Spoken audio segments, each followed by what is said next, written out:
ನಾನು ಬೆಳಗ್ಗೆಯಿಂದ ನೋಡ್ತಾನೆ ಇದ್ದೀನಿ. ಬರೀ ಖಾಲಿ ಪತ್ರಗಳನ್ನ ನೋಡ್ತಾ ತಲೆ ಕೆಡ್ಸ್ಕೊಳ್ತಾ ಇದ್ದೀರಾ? ಈ ಪತ್ರಗಳೇ ಕಾಣಮ್ಮ ನಮ್ಮ ಮುಂದಿನ ಭವಿಷ್ಯನ ರೂಪಿಸೋದು.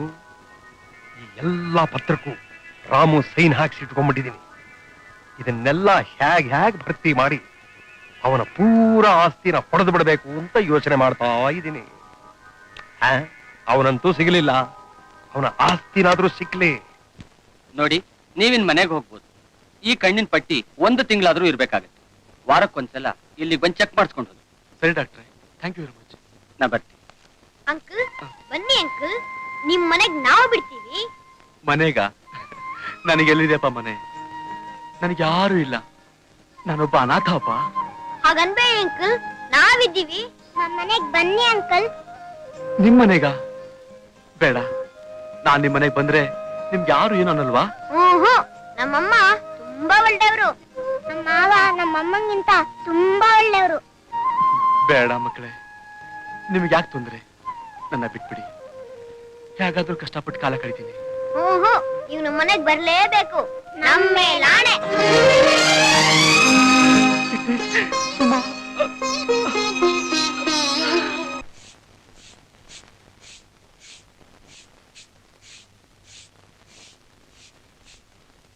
ಅಮ್ಮ ಅಮ್ಮ, ಯಾರನ್ನ ಕರ್ಕೊಂಡ್ ಬಂದಿದೀವಿ ನೋಡು.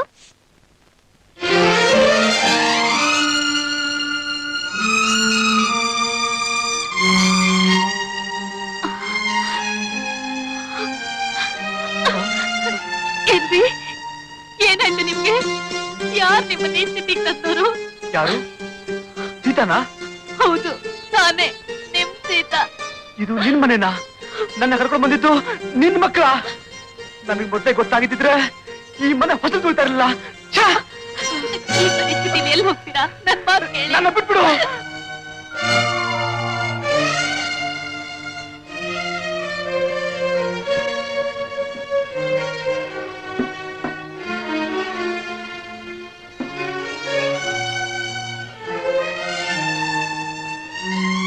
ಸ್ವಲ್ಪ ಮುಂದೆ ಬನ್ನಿ, ಕೂತ್ಕೊಳ್ಳಿ.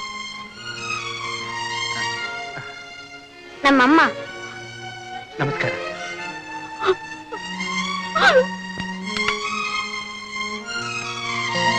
ಮಗು, ಸ್ವಲ್ಪ ನೀರು ತಗೊಂಡ್ ಬಾರಮ್ಮ.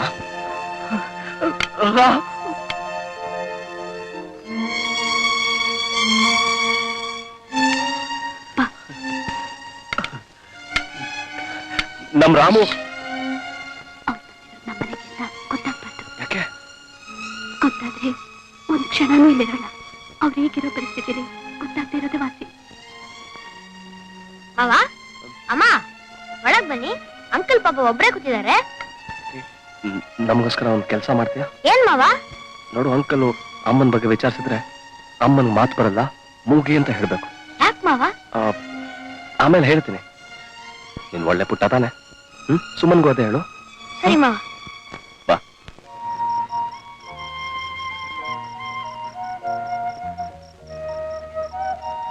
ಅಮ್ಮ ಅಮ್ಮ ಅಮ್ಮ, ಅಂಕಲ್ ಇನ್ನೂ ಸ್ವಲ್ಪ ಅನ್ನ ಹಾಕಮ್ಮ. ಬೇಡಪ್ಪ, ಸಾಕು. ಹಾಕಿಸ್ಕೊಳ್ಳಿ ಅಂಕಲ್. ಬೇಡ ಮರಿ, ನಿಮ್ಮೆಲ್ಲರ ಪ್ರೀತಿ ವಿಶ್ವಾಸದಿಂದ ನನ್ನ ಹೊಟ್ಟೆ ತುಂಬ ಹೋಗಿದೆ. ನಿಜವಾಗ್ಲೂ ನಿಮ್ಮನ್ನ ಹೆತ್ತ ತಾಯಿ ಪುಣ್ಯವಂತೆ. ಮರಿ, ನಾನೊಬ್ನೇ ಮಾತಾಡ್ತಾ ಇದ್ದೀನಲ್ಲ, ನಿಮ್ ತಾಯಿಯವ್ರು ಒಂದ್ ಮಾತು ಮಾತಾಡ್ತಾ ಇಲ್ಲ. ಯಾಕೆ? ನಾನು ಈ ಮನೆಗೆ ಬಂದಿರೋದ್ರಿಂದ ನಿಮ್ ತಾಯಿಗೆ ಬೇಜಾರಾಗಿದ್ಯಾ?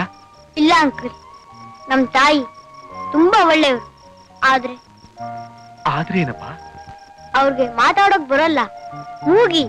ಮೂಗಿ? ಹೌದಪ್ಪ, ದೇವ್ ಯಾವಾಗ್ಲೂ ಒಳ್ಳೆಯವ್ರನ್ನೇ ಪರೀಕ್ಷೆ ಮಾಡೋದು. ಹಾಗಾದ್ರೆ ನಿಮ್ಮನ್ನು ಪರೀಕ್ಷೆ ಮಾಡ್ತಾ ಇದ್ದಾನಾ? ಇಲ್ಲ ಮರಿ, ಇದು ಪರೀಕ್ಷೆ ಅಲ್ಲ. ನಾನ್ ಮಾಡಿರೋ ಅನ್ಯಾಯಕ್ಕೆ, ಪಾಪಕ್ಕೆ ಅವನ್ ಕೊಟ್ಟಿರೋ ಸರಿಯಾದ ಶಿಕ್ಷೆ.